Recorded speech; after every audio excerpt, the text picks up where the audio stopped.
30 देखिए मैंने लिखा नहीं है पूरा, है ना, बस यहाँ पर हमको कॉलम ए और कॉलम बी दिया हुआ है, मैच द फॉलोइंग का क्वेश्चन है, ठीक है। तो इसके लिए चैप्टर अच्छे तरीके से पढ़ा होना बहुत ज़रूरी है, करेक्ट। तो अगर आपने चैप्टर की वीडियोस नहीं देखे तो कमेंट सेक्शन में ऊपर आपको चैप्टर मिल जाएगा। मैंने कई बार बोला एनसीईआरटी एग्जाम करने से पहले चैप्टर जरूर देख के आएँ, तो पूरे चैप्टर का नॉलेज होगा तो हम इसको मैच कर लेंगे। आइए मैच करने की कोशिश करते हैं बच्चों। कॉलम ए में मैं आपको पढ़ देता हूँ। देखिए क्वेश्चन क्या है बच्चों, एक बार सुन लीजिए कम से कम questions. Match the names of the scientist given in column A. Column A में साइंटिस्ट के नेम दिए हुए हैं with their contribution towards the understanding of the atomic structure as given in the column B. जो भी उनका contribution था column B में एटॉमिक स्ट्रक्चर से रिलेटेड, उससे हमें इसको मैच करना है। चलिए, अर्नेस्ट रदरफोर्ड, ये तो बच्चों देखिए जो बड़ा फेमस था। रदरफोर्ड ने जो आपका गोल्ड फॉइल वाला एक्सपेरिमेंट किया था, वहाँ से ये पता चला था कि न्यूक्लियस डेंस होता है, वो पॉजिटिवली चार्ज होता है। तो वहाँ पे उन्होंने एक न्यूक्लियस का कॉन्सेप्ट रखा था कि भाई एटम में एक बहुत डेंस पॉजिटिवली चार्ज सेंटर होता है, जिसको हम क्या बोलते हैं, न्यूक्लियस बोलते हैं। तो ये मैच करेगा अर्नेस्ट रदरफोर्ड ए आपका किससे, कॉन्सेप्ट ऑफ न्यूक्लियस से। तो ये देखिए ये हमने मैच करा दिया, लेकिन आप एग्जाम में ऐसे नहीं करोगे, थोड़ा गंदा लगेगा, तो हम यहाँ पे आंसर कर दे रहे हैं बच्चों, उसको आप चेक कर लीजिएगा। ए के साथ हम क्या लिख देंगे, थर्ड। ए किससे मैच कर रहा है, थर्ड से, सही है, ए थर्ड से, ओके। उसके बाद जे थॉमसन। अब देखो बच्चों, जे थॉमसन में अगर हम यहाँ पढ़ें तो इनडिविजिबिलिटी ऑफ एटम भी नहीं बताया था, स्टेशनरी ऑर्बिट्स भी नहीं, डिस्कवरी ऑफ इलेक्ट्रॉन्स हमको सही लग रहा है, क्योंकि जे थॉमसन का आपने एटॉमिक मॉडल पढ़ा हुआ है ना। उन्होंने क्या बताया था,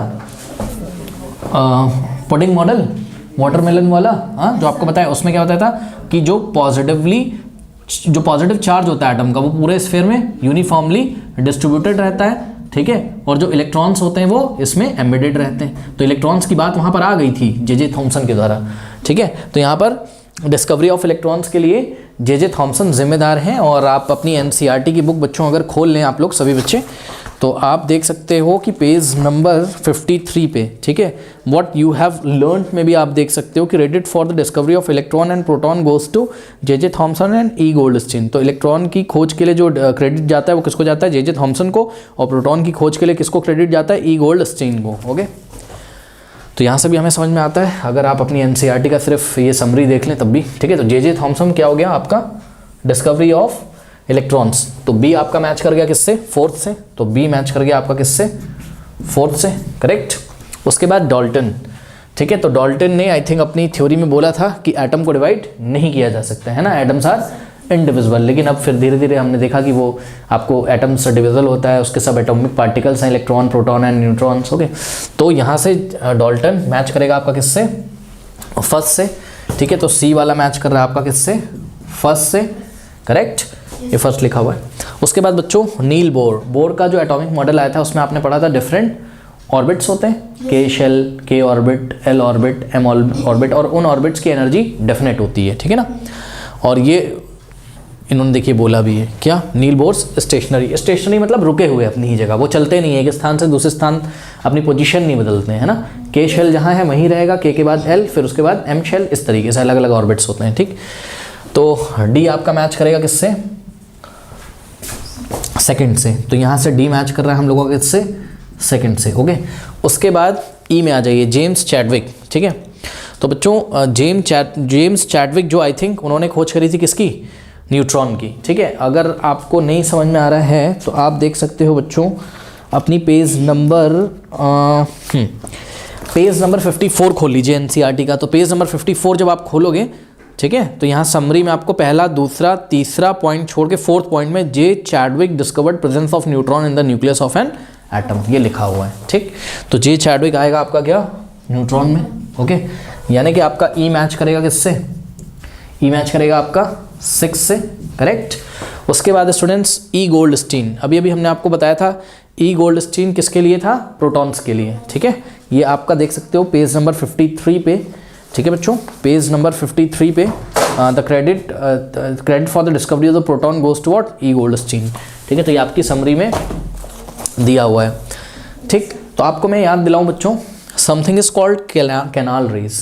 कैनाल रेज कैसी रेज होती थी, पॉजिटिवली चार्ज रेज होती थी, इसी के बाद तो प्रोटॉन की खोज हुई थी। ये कैनाल रेज डिस्चार्ज ट्यूब, याद है आपको डिस्चार्ज ट्यूब वाला एक्सपेरिमेंट हमने पढ़ाया हुआ है शुरू में, ठीक है। तो डिस्चार्ज ट्यूब में कैनाल रेज किधर से किधर चलती थी, एनोड से कैथोड की तरफ, किधर चलती थी, anode to cathode, high voltage और लो प्रेशर पे, एनोड टू कैथोड। तो अगर एक्सपेरिमेंट पढ़ा होगा तो याद आएगा, नहीं तो कोई बात ही नहीं है।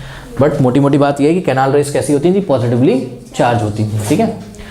तो पॉजिटिवली चार्ज रेस बोल दो आप, या पॉजिटिवली चार्ज रेडिएशन आप इसको बोल दो। तो इसी के बाद प्रोटॉन की खोज हुई थी, इसी के बेसिस पे, ठीक है। तो ये ई गोल्डस्टीन जिम्मेदार थे कैनाल रेस के लिए। उसके बाद मोज़ले, बच्चों मोज़ले आपने शायद कहीं नहीं पढ़ा होगा, मैं आपको बता दूं, इनका पूरा नाम है हेनरी मोज़ले। ओके, क्या नाम है? हेनरी मोज़ले, ठीक है। तो आप जब क्लास 10th में जाओगे पीरियोडिक टेबल के बारे में पढ़ोगे, ठीक है। तो पीरियोडिक टेबल की पहले आपको हिस्ट्री पढ़ाई जाएगी, फिर मॉडर्न पीरियोडिक टेबल जब आएगा तो सुनिए, हिस्ट्री में पीरियोडिक टेबल में क्या बताया गया था कि भाई पीरियोडिक टेबल में एलिमेंट्स को हम इस तरीके से रखेंगे कि एलिमेंट्स को उनके increasing order of atomic masses के हिसाब से रखेंगे। कैसे? एलिमेंट्स को उनके increasing order of atomic masses के हिसाब से रखेंगे। लेकिन पता है वो सब थ्योरीज बाद में सब फेल हो गई, वो सही बैठ नहीं पा रही थी। क्लास 10 में आप डिटेल में पढ़ोगे, परेशान ना हो। तो हेनरी मोज़ले आया उस टाइम, उसने बोला कि भाई एटॉमिक मास जो है उसको आप फंडामेंटल प्रॉपर्टी मत रखो एलिमेंट्स की, बल्कि किसको आप फंडामेंटल प्रॉपर्टी रखो? एटॉमिक नंबर को, ठीक है। एटॉमिक नंबर किसके इक्वल होता है? नंबर ऑफ प्रोटॉन्स के।